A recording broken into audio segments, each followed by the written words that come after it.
Hello champions. Well, are you somebody who's working with managers who kind of do things when they are told, but don't really proactively identify the challenges that are going to come or the improvements that they can make in the work profile? Well, if that's the case with you, then this video is for you. In this video, I'm going to be discussing a grow model, a model that you can use to transform your managers into actual Superman leaders. Keep watching.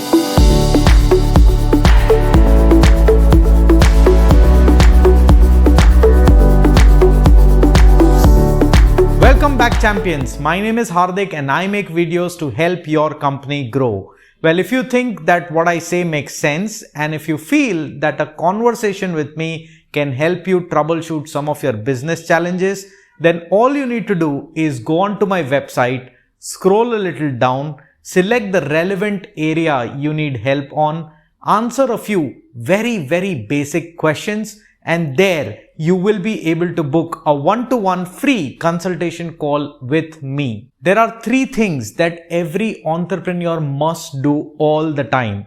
The proportion of all of these three things may change depending on what level of your business maturity you are at. These three things are: number one, doing. The idea in doing is to demonstrate to your leaders, managers, how a certain task needs to be done. Because sometimes only when things are demonstrated to us, we understand it better. The second thing is to develop. Develop means I should be able to reach that maturity point where I am able to understand that this is what I am supposed to do without anybody really telling me that. And the third thing is inspiration. It's like setting a broad theme of do's and don'ts or beliefs that we will work as an organization. In this video, I'm going to be talking about the second of these three things: developing managers to become leaders. And to do this, we are going to use this model called grow. So now let's understand the word development very well so that we can make sense of the grow model. Development means switching on the capability of somebody to maturely evaluate a situation, to figure out the options that are there at his disposal, and then to pick up the best option and go about implementing it harmoniously in the organization. Normally, people prefer experienced people. You know why? Because doing something like this requires a level of maturity.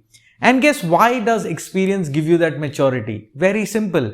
Because all of us as human beings are people who reason everything. So every time we have an experience, we kind of in our mind unknowingly reason it out. And we say, okay, this is bad, this is good, this is less risky, this is comfortable, this is not comfortable.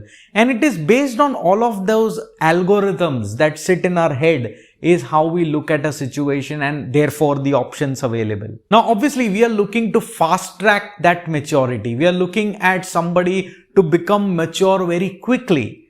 So we have to have a substitute for that experience, because experience is what allows a person to reason.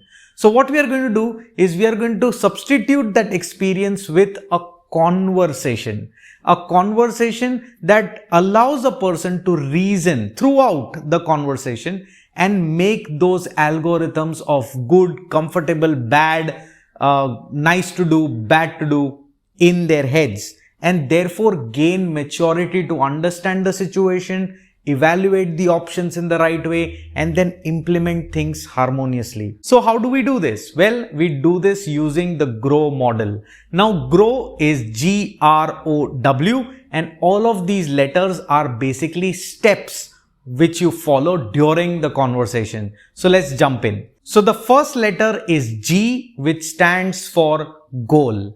Now, whenever you sit in a conversation where your intention is to develop your manager into a leader, so don't forget that goal. When you sit with your manager, you got to calibrate with him on what is the conversation supposed to achieve. What is the goal that you are deliberating on? So let's say, for example, the goal is to reduce the time taken to do something. So you got to be able to understand that and calibrate that in a way where your understanding and your manager's understanding is same.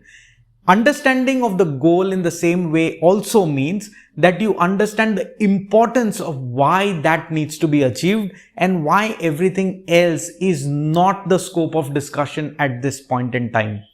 This kind of discussion will help and make your managers learn the art of scoping the discussion, and there'll be a very focused discussion that he will have with his peers and his subordinates. So is the case going to be with you. The second letter is R, and that stands for reality. You got to be able to calibrate on what is the current reality like. Where do we stand today vis-a-vis our goal? So if we want to say that, okay, my goal is to reduce the time from 1 hour to half an hour, what is it that I stand at today? Now, I'm not talking about 1 hour is the answer. No, I'm talking about what makes up the 1 hour happen. So you may say, okay, you know what? We have 10 resources doing this activity. The activity is of 3 types, A, B, and C. This is the kind of machine or paper or stationery that we use to do this activity.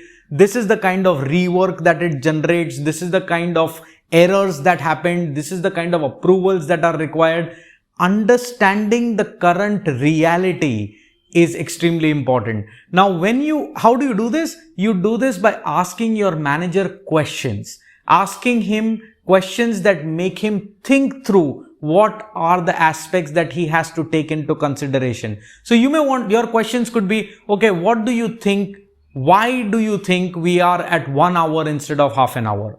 The person may say, I think there are people not enough. Then you may want to say, okay, what else could be? Assuming we get the people right, then what else can be improved or should be improved? Or if not improved, we may not meet.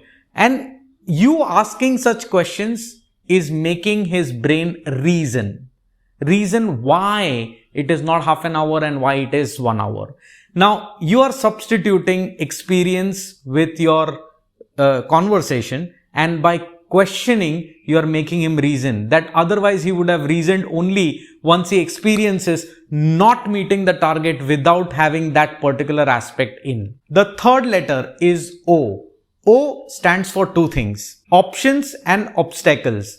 I would suggest you start with options. Now, once you've understood the current situation, then ask him questions to make him draw up all the possible options he has to bring that 1 hour of work to half an hour. Let him pen down all the options. Then you ask him what are the kind of obstacles that he foresees for each of those options. Now, when you're again asking this question, you're making him think, you're making him reason, and this is going to trigger his foresightedness muscle. So the more you tell him to think for himself and not tell him what it is, he's going to start visualizing and he's going to use the skill of imagination and obviously the acumen of what makes business work. And the more he does that, the more he's going to become mature at handling several scenarios in your business. The last letter is W, and W stands for way forward. Now, once you've selected the options, identified the obstacles, you obviously got to ask him to cherry pick which option is he going to take further. So you may want to ask him questions like, why do you select this option versus the others? Let him answer that. When he answers that, he's technically in his mind reasoning why this is important and why this is not.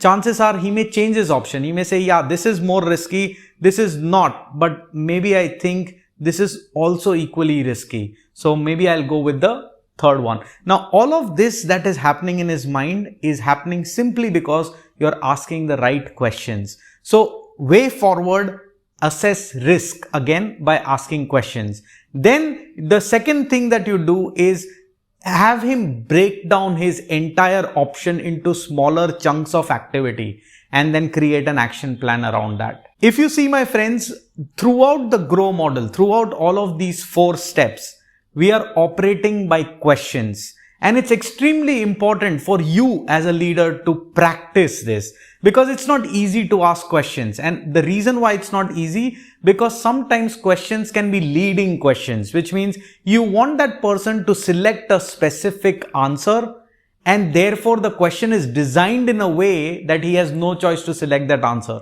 But this is exactly what you must not do. Because remember something, the idea is to develop his maturity. If you ask him a leading question that leads to only a particular answer, you're not making him think. And if you're not making him think, he's not going to be reasoning. If he's not reasoning, he's not gaining maturity, because maturity is what comes only after we reason why things are happening around us. So if you ask a leading question, that's not going to happen. So preparation at your end is supposed to be not to select a solution and then get into the conversation. Because if you select a solution, then you've reasoned it yourself, and your brain is not going to allow you to have him select another option, even if that is better. So if you like this video, hit a big fat thumbs up. Share it with everybody who has the role of developing leaders, because this is going to help them. If you've not subscribed to the channel yet, hit the subscribe button. Make it even more red than it is right now. I'm waiting for all of you to become my subscribers, and I'll be very, very thankful if you hit the subscribe button and come and be on my side. Until we meet next time, keep learning, keep implementing, and all you lovely, lovely folks, keep propelling.